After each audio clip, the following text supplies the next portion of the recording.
have a group of sustainability, and when we were choosing a topic, we had some Zoom meetings and we were discussing.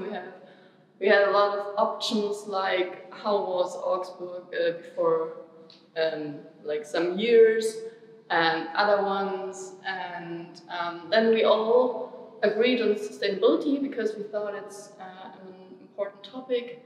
Not only is present to us as well to the future generations.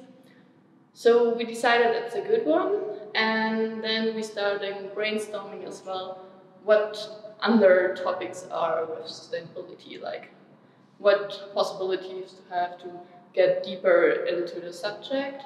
And I guess the workshop from the IBM guy was helping a lot, so it gave us some structure. And after that, I decided to go with food and nutrition because I think it's a topic which is dealing with us every single day.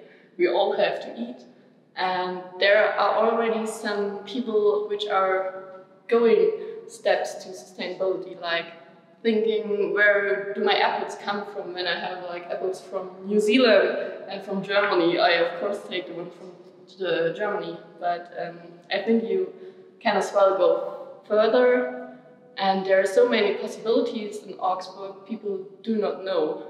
So I want to deal with that topic, and I first started to think about where people can get food. So my first idea was to create a map to locate the points where you can get your food, or where you can, for example, do gardening to grow your own food. But actually, I think there are already so many maps, or you just have to look on Google Map, where can I find sustainable food. So I thought it was not, you can go further with that topic. And I started some research, and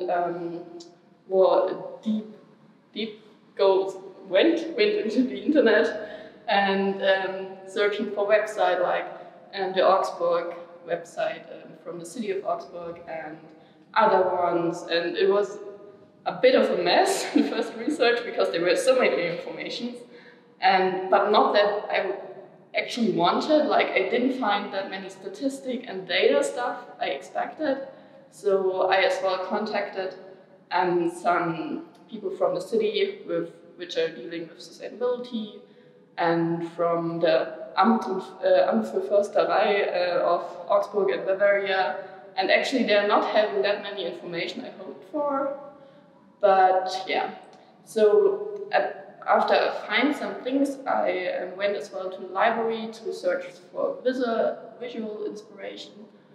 And then I started with sketching, and I did a bunch of sketches. Like, first I started in my notebook, but afterwards it wasn't not enough space, so I went to like A3 size and structure it a bit, and did like a lot of sketches, like some of them are here, and then I realized it's better to have the ways to including the steps which food is making from the farming point to the consumer, because it's really interesting where our food is actually coming from. And then I thought about different types, like for example vegetables and fruits, or meat, or what else, bakery things. But it was too much information. I guess a big fault was I wanted to do too much, so my brain was full of things, and then I had a hard little time to structure myself, and went into a lot of wrong ways, I would say. Like, I wanted to do first photography, then afterwards doing it like digitally, and then I wanted to do a 3D model, and it was just too much ideas, and sometimes I lost my structure, and I just wanted to do something like innovative, cool, but it was too much. So I went back a step and tried to structure again myself, and what is really important, what I want to show, and then I came up with like this circle thingy. First a full circle, then I tried to do it like in half. So I think that was my last intention, and the point I actually stuck with. So this is my final illustration or infographic, sorry, now.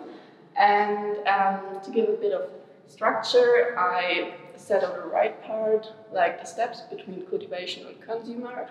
So you have these rings which are guiding through the infographics in comparison to arrows, but later. So you have the steps between cultivation and consumer, like farming, first export, second export, selling point, and the end point is always you or the consumer who's getting food. And the left side is structured with the possibilities you have to get your food. So starting with the supermarket, then little stores delivering at home, farmers market and stores, and the last one is the self-grown, which is actually the shortest part to get the food. But as well, you need a lot of time to do that. So I included as well like the financial aspect and the time aspect. And these arrows are guiding the viewer to the consumer. So you can have a look, like when I'm buying, for example, at the little store, which steps is my food passing by. And there are like some explanations what is happening there. And for the visuality, I choose to do digital structure, but including some hand-drawn elements like some writing and these little icons to give more a personal touch and to get a better access for the viewer to go into the infographics. And for the colors, it was a little issue with the colors first, but at the end I took a little pale, like a pale one, a pale blue with a highlight in red to guide the eyes, like with the arrows and the steps. And yeah, that's my infographic. And for the result, I would say like I'm at all happy with the structure, how it turns out. I guess the viewer can access, or I hope so. But at some points, like with the design or with the visualization, I could have go further. I think with like these icons, they could have been better. But yeah, all in all, I'm happy about my infographic. So yeah, that's it. Well, thank you for the great presentation. You're welcome. And I wonder what you consider to be the most important part in terms of visualization in your work. So actually, I think it's important to see the steps, like how many steps each nutritional food needs. For example, you have here on the bottom part of the half circle, like a really short step if you're growing yourself your vegetables, because you're growing it at home and you directly eat it at home, so it's not even a step. In comparison to the supermarket, you have 4 steps from farming to first export or processing, so there are many things going on. And with the circle, you see it like here is a bigger distance than on the bottom, so that's the reason why I put the center of the circle a bit down, and I cropped it in half to have here like a good overview of the steps. Thank you. You're welcome.